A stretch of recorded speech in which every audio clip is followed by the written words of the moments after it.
Ladies and gentlemen, my name is VTech. We are here. We're talking to Miguel. The G1 Climax has just concluded. It is 5:30 in the morning. I am tired as all get out, but I've waited for this for 19 some plus days, and it finally came crashing down. Like Hulk Hogan. That too. Goto, Kenny Omega, the Samurai, the Cleaner, Hiroki Goto put it all out there. He didn't win it though in the end, and of course there's big rumors that Kenny Omega was going to be pursuing his endeavors in WWE, World Wrestling Entertainment. Following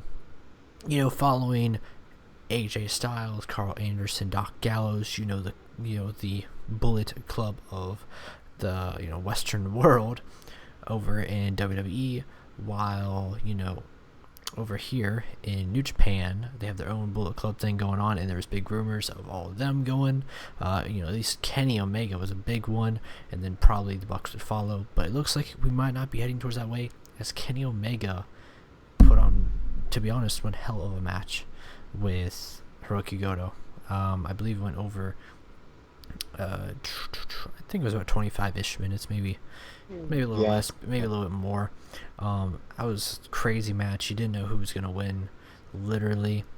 When I saw the Styles clash, not to cut you off, but like when I saw the Styles clash, I was like, wow. He didn't win with the Styles clash though. Just like there's a Dragon Sleeper, which I was like, man, some of these things are like crazy. Like I don't know. They, of course, there's good heel work by Kenny Omega. Doing the thing where he thinks he's gonna power bomb Goto into the crowd and he doesn't, and Kenny Omega with the phenomenal selling of buckling of his knees and stuff like that, and Rock and Miro commentary just really putting a lot of heart out there. But what'd you think of the match? It's phenomenal in my opinion. Especially he's the first Westerner to win the G1 Climax, which is big news. Clearly gonna main event Wrestle Kingdom. I've had to pick a guy for him to main event Wrestle Kingdom with. I know that Okada is a big one, but even like Naito and have Los Ingobernables de Japón in Bullet Club clash. But this is big news.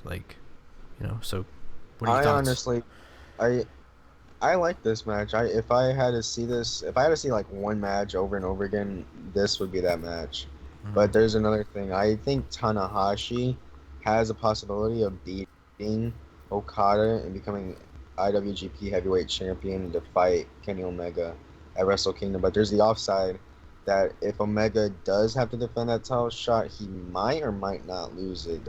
There's a big game changer right there. Yeah, I know that a big thing is that with AJ Styles gone, Kenny Omega really took the leadership of the Bullet Club in Japan, the Elite, all that stuff, and of course he held the Intercontinental Championship of the Heavyweight Division, because he went from Junior Heavyweight Division to Heavyweight Division.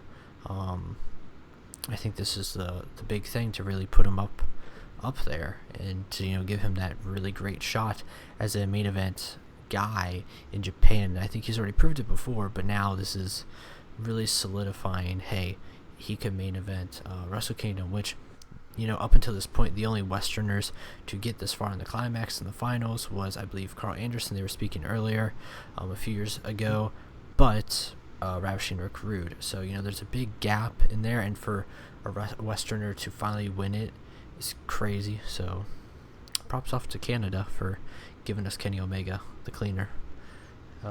Anything you want to add to this real quick? No, but I also want to point out that Hulk Hogan won it way back in 1983.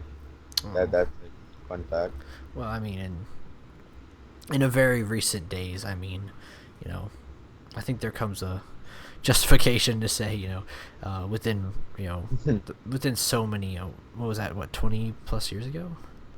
Yeah, and I think Antonio Inoki was the one that won it numerous times. I believe 5 or 6 times. Yeah. No, like 10 or more. Did they say that? Or no, I'm thinking of someone else. Yeah, he won it 10 times. Yeah, there's been a lot of people that have won it a ridiculous amount of times, but The rest of the card, I did not see much of the rest of the card. I really only want to talk about this match in particular because it's all everyone's going to be talking about for a while. Great match. I definitely recommend watching this. I heard good stuff about other matches, like apparently MacLeod did great. Marufuji tore down the house. Apparently, I want to rewatch, or actually watch that match. But I really stayed up for this one match. I'm really glad I did because I can't really sit through 4 hours constantly of New Japan. Day to day to day to day to day for the climax. But there's certain days I would see like one match in particular. I think this was the one where I was making sure I was going to see this one. No one was going to spoil it for me. So, till then, ladies and gentlemen, we'll see you all next time.